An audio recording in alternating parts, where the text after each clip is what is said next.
ಬ್ಯಾಂಕಾಕಿಂದ ಫುಕೆಟ್ಗೆ ಒಂದು domestic flight ತೊಗೊಂಡು ಹೋಗ್ತಾ ಇದ್ದೀವಿ.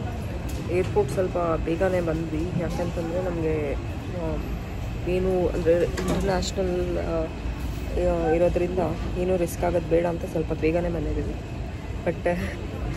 ಬಟ್ ಇಟ್ಸ್ ಲೈಕ್ ಎಕ್ಸ್ಟ್ರೀಮ್ಲಿ ಬೇಗ. ಬೆಳಗ್ಗೆ 4ಗೆ ಎದ್ದು ಯಾರಿಗೂ ನಿದ್ದೆ ಇಲ್ಲ, ವೆಯ್ಟ್ ಮಾಡ್ತಾ ಇದ್ದೀವಿ. ಸೊ ನಮ್ಮ ಮೇಡಮ್ ಅವರು ಟೈಮ್ ಪಾಸ್ಗೆ ಏನು ಮಾಡ್ತಿದ್ದಾರೆ ಅಂತ ನೋಡಿ. ಸೊ ಅವರು ಎಲ್ಲೇ ಹೋದರೂ ಡ್ರಾಯಿಂಗ್ ಬುಕ್ ತೊಗೊಂಬಂದ್ಬಿಡ್ತಾರೆ. ತೊಗೊಂಬಂದು ಸ್ಕೆಚ್ ಮಾಡ್ತಾ ಟೈಮ್ ಪಾಸ್ ಮಾಡ್ತಾರೆ. That is the best thing ಅಂತಲೇ ಹೇಳ್ಬೋದು. ಫೋನ್ ಕೊಡೋದಕ್ಕಿಂತ ಈ ಥರ ಒಂದು ಕಲರಿಂಗ್ ಬುಕ್ ಕಲರ್ಸ್ ತೊಗೊಂಬಂದುಬಿಟ್ರೆ ಆರಾಮಾಗಿ ಆಟ ಆಡಿಕೊಂಡು ಕಲರ್ ಮಾಡ್ಕೊಂಡಿರ್ತಾರೆ. Sleepy parents.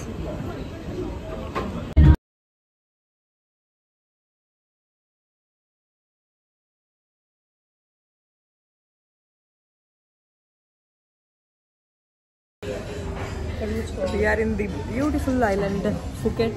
ಸುನಿಲ್ ಅದ್ರ ಬಗ್ಗೆ ತುಂಬ ಕತೆ ಹೊಡೆದ್ಬಿಟ್ಟು ಕರ್ಕೊಂಬಂದಿದ್ದಾನೆ. ಬಟ್ ಇಲ್ಲಿ ನೋಡಿದ್ರೆ ನಿದ್ದೆ ಮಾಡ್ತಿದ್ದಾನೆ ಒಂದು ಕಣ್ಣು ಬಿಟ್ಕೊಂಡು. So we reached Phuket around 8:39. ಕೊಟ್ಟೆ ರೀಚ್ ಆಗಿ ಇಲ್ಲ, ಹೋಟೆಲ್ ಚೆಕ್ ಇನ್ ಕೊಟ್ಟಿಲ್ಲ. We are waiting. ಸ್ವಲ್ಪ ಬ್ರಂಚ್ ಮಾಡ್ಬೋಣ ಅಂತ ಬಂದಿದ್ವಿ, ಬ್ರೇಕ್ಫಾಸ್ಟ್ ಆಗಿಲ್ಲ. So we are in a very nice restaurant, farm to fork ಅಂತ. ಬೆಳಗ್ಗೆ ಫ್ಲೈಟು, ರಾತ್ರಿ ಸ್ವಲ್ಪ ಕೆಲಸ ಇತ್ತು ಅಂಥೇಳಿ 3 ಅವರ್ ನಿದ್ದೆ ಆಗಿದೆ. So we got up like 3:30. So 11 ಗಂಟೆ ಆಗಿದೆ ಆಲ್ರೆಡಿ.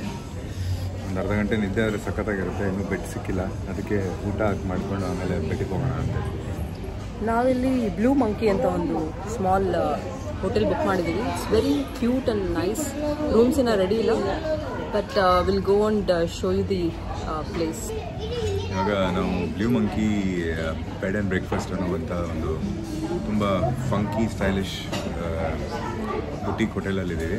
ಆಮೇಲೆ ಇಲ್ಲಿ V cafe, so full vegan gang ಕರ್ಕೊಂಡು ಬಂದರೆ, ವೆಜಿಟೇರಿಯನ್ ಗ್ಯಾಂಗ್ ಕರ್ಕೊಂಡು ಬಂದಿದ್ದೀವಿ. ಸೊ ಹುಡುಕಿ ಈ ಜಾಗ ಕರ್ಕೊಂಡು ಹೋಗ್ಬೇಕು ನಾವು. ಸೊ ಆರ್ಡರ್ ಮಾಡಿದ್ದೀವಿ ನೋಡೋಣ. ಅದೇ ಸ್ವಲ್ಪ ನಿದ್ದೆ ಆಗಿ ಸಿಗ್ತೀನಿ. ಬಾಯ್. ನಾವೀಗ ದ ಫೇಮಸ್ ಪಟಾಂಗ್ ಬೀಚಲ್ಲಿದ್ದೀವಿ. ನಮ್ಮ ಮೇಡಮ್ ಆ್ಯಸ್ ಯೂಶ್ವಲ್ ಅವರ ಟಾಯ್ಸ್ ತೊಗೊಬಂದ್ಬಿಟ್ಟು ರೆಡಿ ಆಗಿಬಿಟ್ಟಿದ್ದಾರೆ ಆಟ ಆಡೋಕ್ಕೆ. Started playing.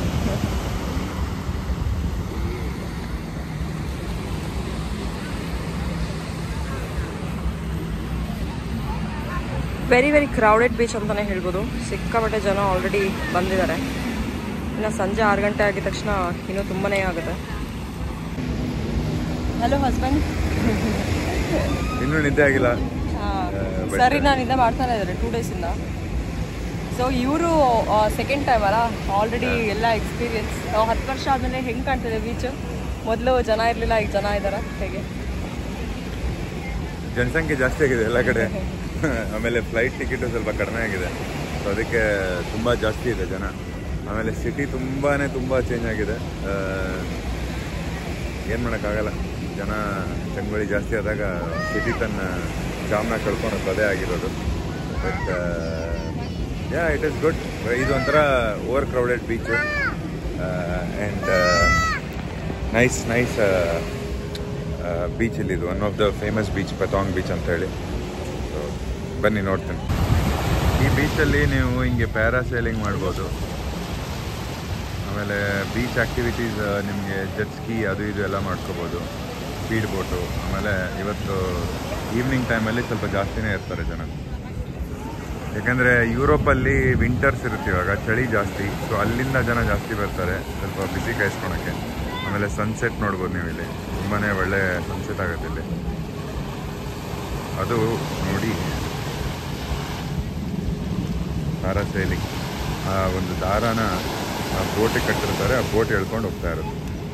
One of the most beautiful beautiful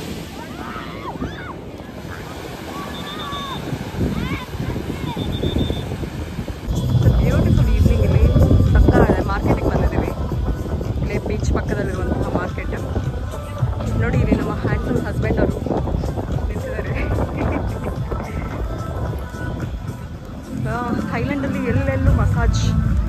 ಇದೊಂಥರ ಡಿಫ್ರೆಂಟ್ ಆಗಿರೋ ಮಸಾಜ್. ಸೊ ಸುತ್ತಿ ಇಟ್ಕೊಂಡು ಹೊಡಿತಾ ಇರ್ತಾರೆ. Will be very relaxing I heard.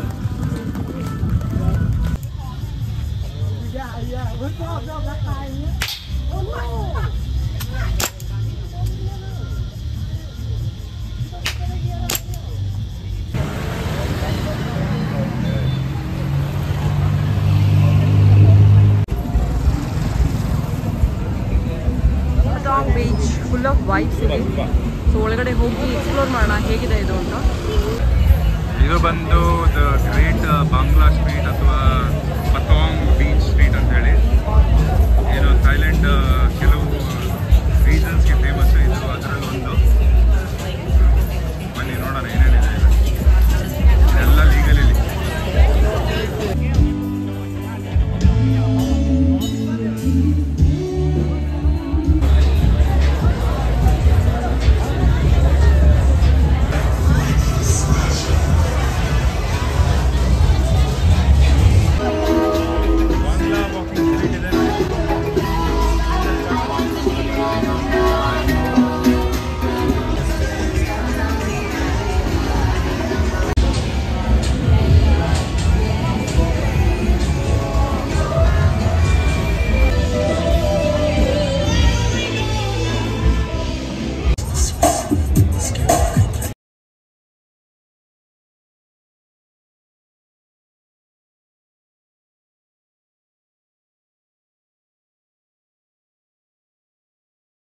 ಒಂದು ಸೀ ಫುಡ್ ಸ್ಟ್ರೀಟ್ ಇದೆ, ಬಸ್ಲಿಂಗ್ ಸ್ಟ್ರೀಟ್. ಎಲ್ಲ ಲೈವ್ ಸೀ ಫುಡ್ಡನ್ನು ನೀವು ಪಿಕ್ ಮಾಡಿ ಇಮಿಡಿಯೇಟಾಗಿ ಅವ್ರು ನಿಮಗೆ ಅದನ್ನು ರೆಡಿ ಮಾಡಿಕೊಡ್ತಾರೆ. ನೋಡ್ಬೋದು variety crab, shell, red meat ಎಲ್ಲ ಇದೆ. Like full street.